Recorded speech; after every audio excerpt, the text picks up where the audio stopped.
سبيل الدموع سبيل مريب تنهد يا صاحبي.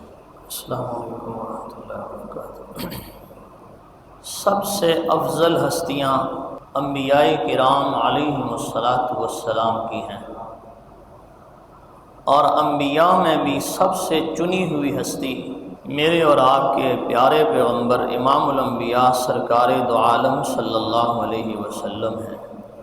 جب اللہ کے نبی صلی اللہ علیہ وسلم اس کائنات میں اللہ کے نزدیک سب سے پیارے لاڈلے اور اللہ جل جلالہ کے نزدیک سب سے افضل اور اعلیٰ ہیں، تو اسی طرح آپ صلی اللہ علیہ وسلم کی جو آل اولاد ہے وہ بھی اس کائنات میں سب سے بڑی ہستیاں ہیں. ان سے بڑھ کر اس کائنات میں کسی کی فضیلت نہیں ہو سکتی. اس فضیلت کو اگر آپ دیکھیں گے تو اس بات سے اندازہ لگائیں کہ ہم دن میں 5 مرتبہ نماز پڑھتے ہیں، اور ہر اتحیات میں سلام پھیرنے سے پہلے ہمیں یہ حکم ہے کہ ہم اللہ کے پیارے محبوب صلی اللہ علیہ وسلم پر جہاں درود اور سلام کے ہدیے اور نذرانے پیش کریں، وہاں ساتھ ساتھ محبوب صلی اللہ علیہ وسلم کی آل اولاد کے اوپر بھی درود اور سلام کے ہدیے اور تحفے پیش کریں.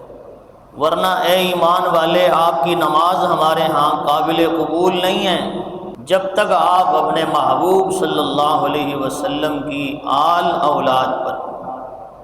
چنانچہ جو نماز میں ہم درود پڑھتے ہیں، اب اگر ان کے الفاظ کے اوپر غور کریں تو اللہ نے حکم ہی ایسے بھیجا ہے کہ درود پاک کے الفاظ بھی یہاں پر اتنے عالی شان ہیں کہ ایک مستقل جملے میں اللہ کے نبی پر درود ہے، اور یہ نہیں ہے کہ اس کی ضمن میں کہہ دیا کہ آل اولاد، نہیں ایسا نہیں، بلکہ دوسرا جملہ مستقل آل اولاد کے لیے. اللہم صلی علی محمد وعلی آل محمد. یہ اندازہ ہو جاتا ہے اس بات سے کہ اللہ نے جیسے اپنے محبوب کو چنا ہے، ویسے ہی اللہ نے محبوب کی آل اولاد کو، گھر والوں کو، ازواج مطہرات کو، یہاں تک کہ نبی پاک صلی اللہ علیہ وسلم کے دوست کون ہونے چاہیے، ساتھی کون ہونے چاہیے، شاگرد کیسے ہونے اور چاہیے اور کون ہونے چاہیے، یہ سارے لوگ اللہ نے چن رکھے ہیں. اللہ نے ان کو جو مقام دیا ہے وہ ویسے نہیں دے دیا. اللہ نے ان کی دل کی تختیوں کو پرکھا، ستھرا اور صاف پایا. حبب الیہم الایمان وکرہ الیہم الکفر والفسوق والعصیان. ان کی دل کی تختیاں اتنی پاک صاف تھیں کہ اللہ کو پسند آ گئیں. چنانچہ اللہ نے اپنے محبوب کے یار بنا دیا ان کو، اور کچھ کو حضور علیہ الصلاۃ والسلام کے گھر کے لوگوں میں شامل فرمایا. نبی پاک صلی اللہ علیہ وسلم نے فرمایا، صحیح مسلم کی روایت جو میں نے ابھی خطبے میں پڑھی ہے، اللہ کے نبی صلی اللہ علیہ وسلم نے فرمایا، ان اللہ اصطفیٰ کنانۃ من ولد اسماعیل. اللہ تعالیٰ نے بنو اسماعیل میں سے کنانہ کو چنا. یہ کنانہ حضور پاک صلی اللہ علیہ وسلم کی شجرہ نسب میں ایک نام آتا ہے کنانہ. تو اللہ تعالیٰ نے بنی آدم کی اولاد میں سے بنو اسماعیل کو، ابراہیم کو چنا. پھر ابراہیم میں سے اللہ نے حضرت اسماعیل کو چنا. پھر اسماعیل کی اولاد میں فرمایا کنانہ کو چنا. واصطفیٰ قریشا من کنانہ. اور پھر کنانہ کی اولاد میں سے اللہ نے قریش کو چنا. پھر فرمایا واصطفیٰ بنی ہاشم من قریش. اور پھر قریش میں سے بھی اللہ تعالیٰ نے چناؤ کیا، انتخاب فرمایا، تو اللہ نے بنو ہاشم کو چنا. پھر بنو ہاشم میں سے بھی اللہ کے نبی نے فرمایا وَاصْطَفَانِي مِن بنی ہاشم، اور پھر مجھے اللہ نے بنو ہاشم میں سے چنا اور منتخب فرمایا۔ تو یہ اللہ جل جلالہ کا انتخاب ہے۔ ایک انتخاب میرا اور آپ کا ہوتا ہے کہ ہم کسی کو چنتے ہیں، کسی کو نوازنا ہو، کسی کو عہدہ دینا ہو، تو ایک سلیکشن ہوتی ہے انسانوں کی اور ایک سلیکشن ہے اللہ رب العالمین کی۔ تو اللہ کے نبی صلی اللہ علیہ وسلم نے یہ لمبا سلسلہ بیان فرمایا کہ بنو آدم میں سے اللہ نے ابراہیم کی اولاد کو، ابراہیم کی اولاد میں سے بھی حضرت اسماعیل کو، اسماعیل علیہ السلام کی اولاد میں سے بھی بنو کنانہ کو چنا، بنو کنانہ کی اولاد میں بھی اللہ نے قریش کو چنا، قریش میں بنو ہاشم کو چنا، بنو ہاشم میں سے اللہ نے مجھے منتخب فرمایا۔ تو اس لیے فرمایا انا سید ولد آدم، اولاد آدم میں سب کا سردار اللہ نے مجھے بنا دیا، پوری انسانیت کا۔ حضرت آدم علیہ السلام کی جتنی اولاد دنیا میں آئی تھی یا قیامت کی صبح تک آئے گی، ان سب کے سردار میرے اور آپ کے محبوب پیغمبر امام الانبیاء سرکار دو عالم صلی اللہ علیہ وسلم ہیں۔ اللہ نے جن کی پاکیزگی اور طہارت کا سرٹیفکیٹ خود قرآن مجید میں نازل فرما دیا، یہ واحد ہستیاں ہیں، یہ واحد گرانہ ہے، یہ واحد حضور علیہ السلام کا گرانہ ہے کہ جن کے ساتھ محبت اور عقیدت اور ان کی کامل اتباع اور ان کے طریقوں پہ چلنا یہ ایمان کا لازمی حصہ ہے۔ لجپال گھرانہ ہے، نگینوں کی لڑی ہے، آل گھرانہ ہے، نگینوں کی لڑی ہے، اس گھر کی غلامی بھی حکومت سے بڑی ہے۔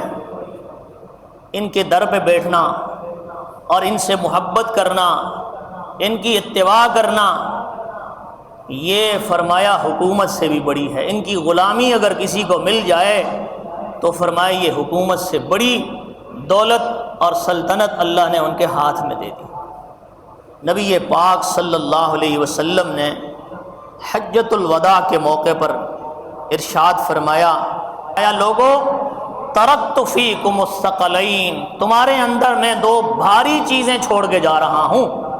فرمایا کتاب اللہ و عطرتی، ایک تو اللہ کی کتاب ہے، قرآن مجید ہے، یہ بھاری ذمہ داری تمہارے ذمے چھوڑ کے جا رہا ہوں لوگوں، اور دوسرا فرمایا میں اپنے اہل بیت کو چھوڑ کے جا رہا ہوں، ان سے محبت، ان سے عقیدت کرنا اور ان کے طور طریقوں کے اوپر چلنا ہے تم نے۔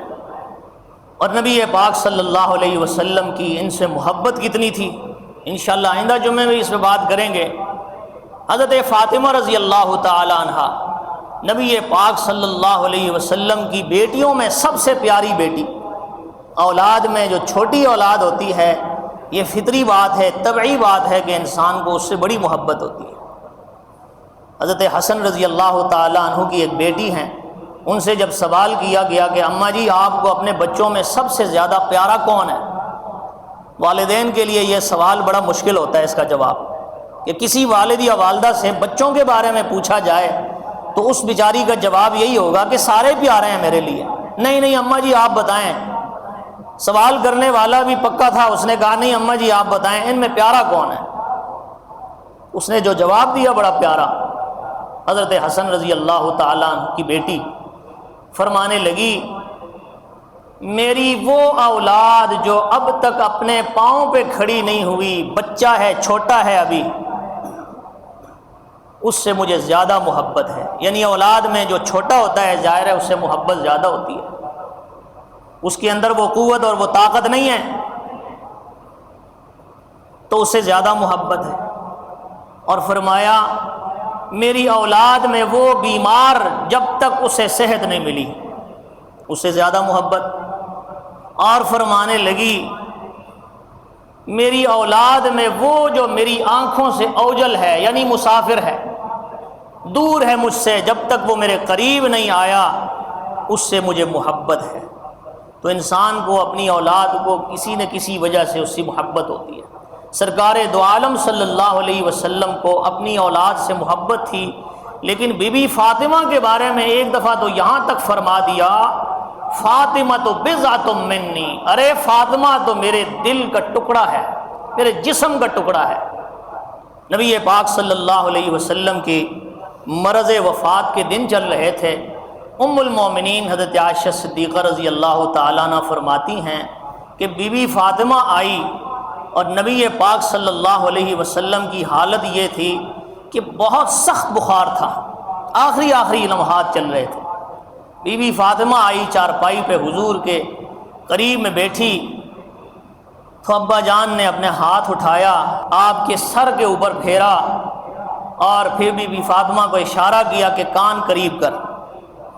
کان جب قریب کیا تو حضور نے کوئی ایسا جملہ ارشاد فرمایا جس کی وجہ سے بی بی فاطمہ رونے لگی۔ پھر حضور نے ہاتھ پھیرا، تسلی دی، پھر کہا کان قریب کرو، کان قریب کیا، پھر کوئی جملہ ارشاد فرمایا جس پر بی بی فاطمہ ہنسنے لگی۔ حضرت عائشہ صدیقہ فرماتی ہیں کہ یہ معاملہ تو گزر گیا، حضور علیہ الصلوۃ والسلام بیمار ہیں، میں نے پوچھنے کی کوشش کی لیکن بی بی فاطمہ نے بتایا کہ مجھے چونکہ یہ راز ہے تو یہ راز کی بات نہیں کروں گی۔ جب حضور علیہ الصلوۃ والسلام اس دنیا سے تشریف لے گئے، کچھ عرصے کے بعد، کچھ دنوں کے بعد میں نے بی بی فاطمہ سے پوچھ لیا کہ آپ کو میں اپنی ماں ہونے کا واسطہ دے دیتی ہوں، آپ مجھے بتائیں۔ تو بی بی فرمانے لگی کہ اب تو میرے ابا بھی دنیا میں نہیں رہے ہیں، اب راز بھی نہیں ہے تو بتا دیتی ہوں۔ پہلی مرتبہ جب میں روئی تھی تو وہ یہ جملہ تھا کہ حضور سرور دو عالم صلی اللہ علیہ وسلم نے فرمایا، میری پیاری بیٹی، تیرے ابا کے جسم پہ جو تکلیف کی حالت گزر رہی ہے، اور اس دفعہ جبریل امین نے مجھے جو قرآن سنایا ہے، سال میں ایک مرتبہ دور ہوتا تھا، نبی علیہ السلام قرآن سناتے تھے، جبریل بھی قرآن سناتے تھے رمضان المبارک میں۔ یہ جو رمضان گزرا ہے اس میں جبریل نے 2 مرتبہ قرآن مجھ سے بھی سنایا اور سنایا بھی ہے، 2 دور کیے ہیں۔ اس سے مجھے اندازہ ہو رہا ہے میری بیٹی، آپ کا یہ ابا آپ کے درمیان ابھی رہنے والے نہیں ہیں، ابھی دنیا سے جانے کا میرا وقت قریب ہو چکا ہے، جس پر مجھے رونا آ گیا۔ ہنسی کس بات پر تھی کہ حضور نے پھر فرمایا کہ میری بیٹی ایک خوشخبری سنا دوں کہ سب سے پہلے مجھ سے ملنے والی بھی تم ہی ہوگی۔ اس پر مجھے ہنسی آ گئی اور مجھے خوشی ہوئی۔ اس سے اندازہ لگائیں کہ ان حضرات کو موت سے بھی محبت تھی۔ ظاہر ہے جس کو اللہ سے محبت، اس سے موت سے بھی محبت۔ اور پھر حدیث مبارکہ کی کتابوں میں آیا ہے کہ بی بی فاطمہ بھی حضور علیہ الصلوۃ والسلام کے بعد زیادہ عرصہ نہیں رہی، 6 مہینوں کے بعد اپنے ابا حضور کے ساتھ مل گئی۔ تو اللہ کے نبی صلی اللہ علیہ وسلم کی جو آل اولاد ہے، اہل بیت ہے، ان سے محبت میرے بھائیوں یہ ایمان کا حصہ ہے۔